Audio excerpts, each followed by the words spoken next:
Why does the United States have exactly 50 states? Not 49, not 51, 50. Seems random, right? Well, it turns out the number 50 isn't just a nice round number. They didn't cap it there on purpose. In fact, the story behind the 50 states is full of wars, deals, politics, and even pineapple plantations. Yeah, we're going there. Let's rewind to the beginning.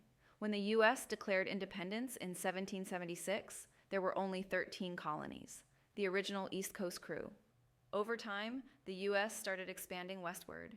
They bought land, won land, and yes, sometimes just took it.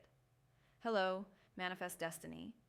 From the Louisiana Purchase in 1803 to the annexation of Texas in 1845, America was basically on a real-life monopoly spree.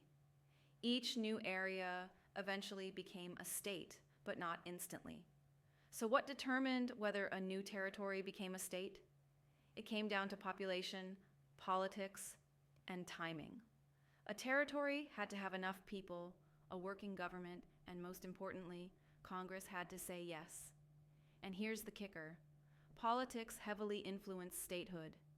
Back in the day, adding a new state meant shifting the balance of power in Congress, especially when it came to free states versus slave states. For decades, America kept things balanced. One free state, one slave state. It was like political Jenga. That's why new states were often admitted in pairs. For example, Arkansas came in as a slave state in 1836, and the very next year, Michigan was added as a free state. Perfect balance. Fast forward to the 1900s, and you'll notice a slowdown. The continental U.S. filled out at 48 states by 1912. That's where it stayed for decades, but then came Alaska and Hawaii.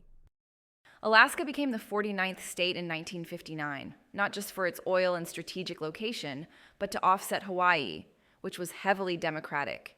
Yep, political balancing act again. Hawaii followed just months later, becoming the 50th state in August 1959. So no, they didn't decide to stop at 50. It just happened to be where things naturally and politically settled. But here's the twist. 50 isn't a fixed number.